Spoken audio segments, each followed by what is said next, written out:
Hey, I'm Jess from Head to Toe Health. I'm going to run through a really nice exercise today to help to release through the shoulder, open up the chest, improve posture, and take pressure out of the neck. So what you need for this is a soccer ball or a basketball. You can use a roller if that's all you have, but ideally if you've got something like this, that would be what I'd suggest. You may need a small towel as well, so have that beside you just in case. So what we're going to do, we're going to hit up Serratus anterior ideally, okay? So when you bring your arm out to the side, the shoulder blade will come out like a blade out to the side. We're going to go in front of that, down the seam of your shirt, all right? So you're going to place the ball under that area, lay down over the ball, and just roll around and see if you can find a couple of tender points. We're going to hit the most tender point and use that for our primary point for today. So you can just explore those areas and find what's tightest for you, all right?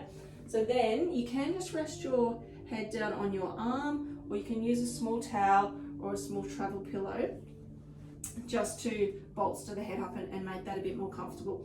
Position your legs in a way where you can relax the trunk and the rest of the body and the legs. You're not holding yourself. And what you're going to do is you're going to imagine your skeleton melting over the ball. So we forget about the muscles, we forget about the fascia that we're working on, and just try and soften through the tissues. If you're going beyond a 7 out of 10 intensity, the nervous system is probably not going to be happy about that, and it's going to hold on. So what you may need to do is just take a little bit of pressure off with the other hand, ideally not with the rolling arm, but with the supporting arm. And you can maybe move beside that tender point as well, so that you reduce the tenderness of it, and then we can work up to getting over that point directly. So ideally we're holding this for 2 minutes. We're holding it quite stable in that position. Sometimes it's appropriate to roll on the spot and move around the spot, but for this one I find it's really nice just to release over it.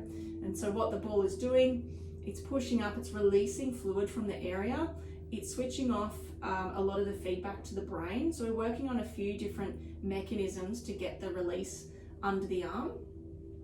And then once we take the pressure off after that 2 minutes, then the body flushes that area with fluid and cleans it out. So it's really bringing in all those healing nutrients and oxygen to those tissues.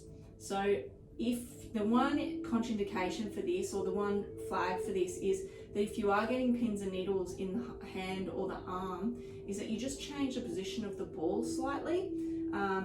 That's something we want to avoid. Some tenderness down the arm is okay, but we don't want to get that pins and needles like we're on a nerve kind of feeling. So definitely move off that one. So stick to 2 minutes, and then retest your range of motion. Once you come up, actually feel how much the shoulders are moving for you and how comfortable that is, what the quality of the movement is, and also the quality or the range of motion. And then ideally you're working that on the other side. With rolling, I recommend a maximum of every second day. Okay, so we just give a day off in the middle for the tissues to open up and relax, and we don't want to create any bruising through the tissues by rolling repetitively on an area. Thanks for joining me.